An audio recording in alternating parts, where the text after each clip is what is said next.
Hi guys, welcome to my channel. In today's video, we're going to be talking about fractions.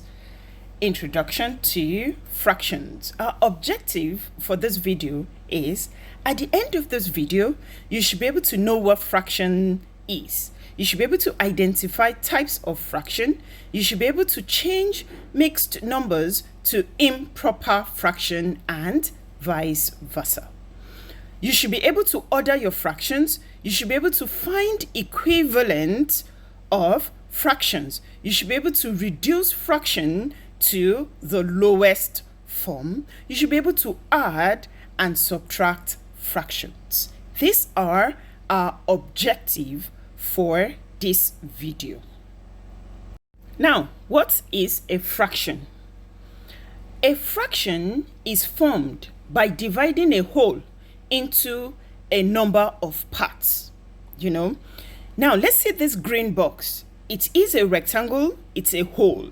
If I decide to divide it into 3, that means my denominator is 3. I shaded 2.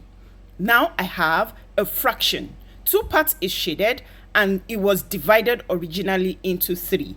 That is 2 over 3.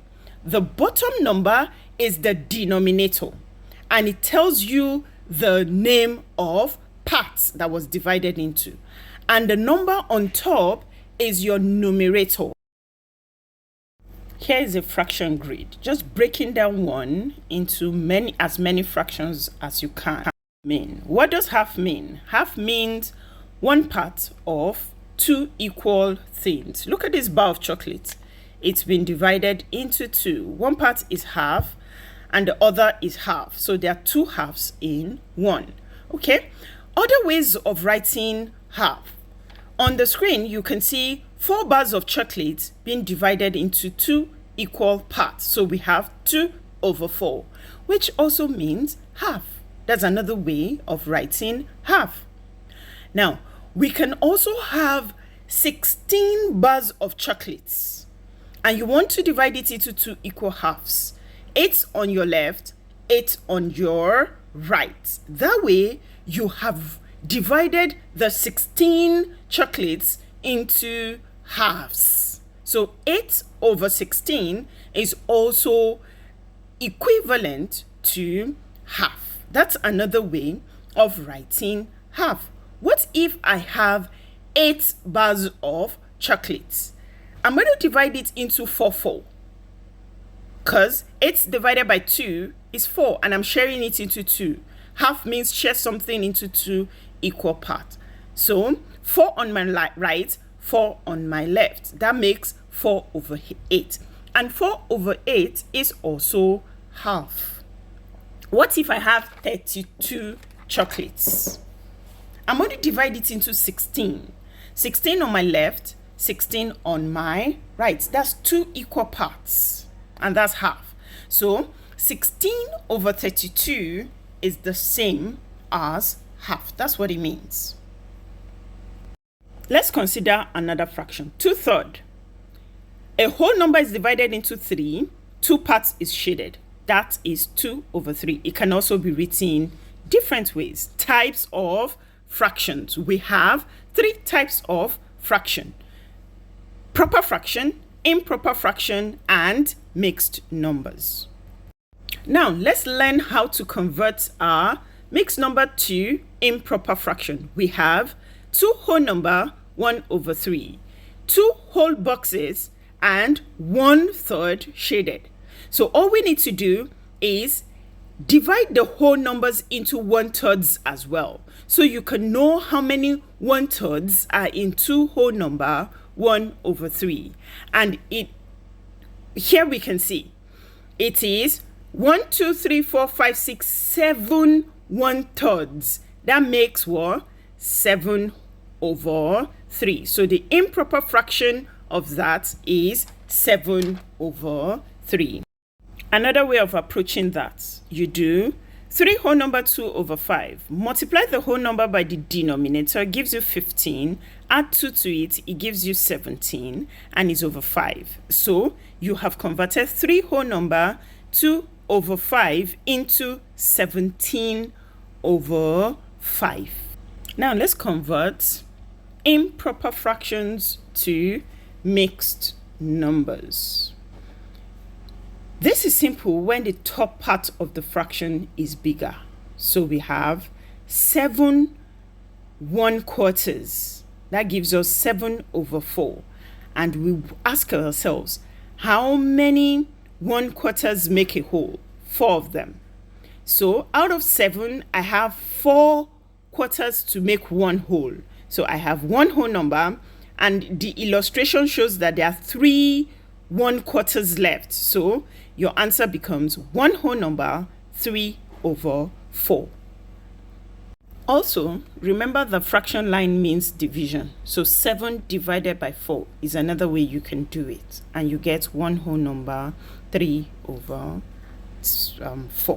Okay, so now improper fractions. How do you convert improper fractions into mixed numbers? Here we have 5/4, and that's the same as 5/4. So you can always divide. 5 divided by 4 is 1, remainder 1, and your denominator never changes. So it is one whole number 1/4. And from the illustration, you can see that 4 quarters make 1, and you're left with 1/4. Okay, so let's go to the other one. It is halves. 7/2.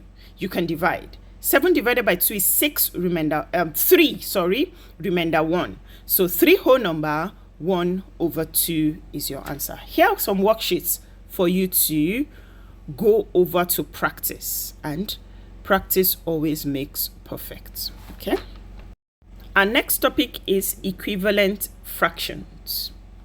An equivalent fraction is one that has the same value and position on the number line, but has a different denominator. As you can see, the green box, it's been divided into 2 equal halves. So one part of it is half and the other one is half. If I decide to divide it into 4, 2 of the quarters make 1/2. So that's 2/4 is also half. Okay, so if I decide to divide my box into 6 different parts, 3 of it makes half. So 3/6 is equal to half. If I decide to divide it into 12, 6 parts of it is half. So 6/12 is half as well. Equivalent fraction can be found by multiplying by a special form of 1. When I say special form of 1, I mean a number like 2/2 is 1, but it isn't written as 1, it's written as 2/2. Special 3/3, 1. Why does multiplying by a special form of 1 works? Because when you multiply by 1, it doesn't change the value. 4 times 1 is 4, 9 times 1 is 9. Nothing happens, right?